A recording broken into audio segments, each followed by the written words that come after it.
Hello mga kapramdi, magandang umaga po sa inyong lahat at ngayon po ay nandito tayo sa Barangay May Ugob, Ocampo, Camarines Sur at gusto kong balikan itong garden dito ni Mami na napakaganda. So kasi napakaganda talaga yan dito kapramdi, parang hindi siya nawawala sa isip ko kaya gusto kong balikan ang garden na ito dahil talagang nakaka-refresh. Minimalist ang garden na ito kasi ayan, hindi masyadong marami yung halaman at napakalawak ng kanilang bakuran. So kung madalas kayo nanonood ng mga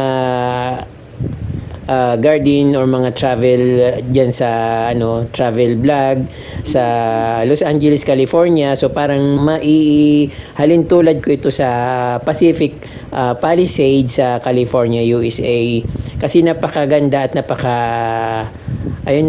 napaka-refreshing, parang napakayaman ng may-ari. Pero hindi ko lang alam kasi very simple naman yung may-ari nito at walang kayabang-yabang sa buhay.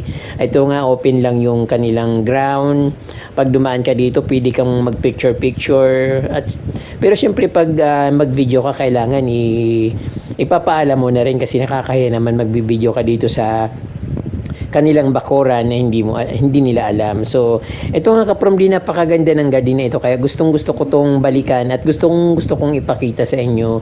Very refreshing, hindi masyadong marami yung halaman, pero naka-arrange sila at very amazing yung yung scenic ba. Nasa gilid lang ng highway, may mga puno ng niyog, may mga palm at iba't ibang klaseng halaman. Pero hindi crowded kapramdi, nakikita nyo naman yan, napakaganda. At syempre,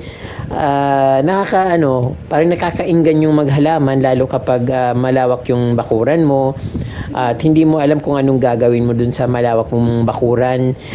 Ito pili mo itong gayahin kung mayroon kang malawak na bakuran, pero kung maliit lang din naman yung bakuran nyo, ay syempre katulad nung bakuran ni Certified Promly, okay na yung garden natin. Pero kung ganito talaga kalawak at syempre kung anong balak nyong gawin, pwedeng nyong gawing resort, wedding reception, parang something ganon, pwede sa garden na ito, talagang napakaganda.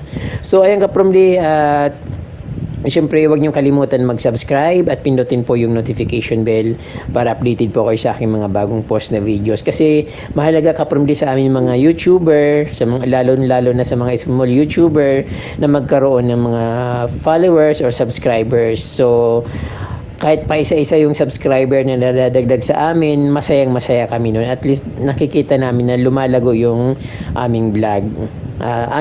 Katulad naming mga YouTuber. So ayun kapramdi, hindi na ako masyadong magsasalita para enjoy nyo naman yung panunood ng aking napakagandang video dito sa garden sa May Ugob, Ocampo, Camarines Sur. Enjoy watching kapramdi.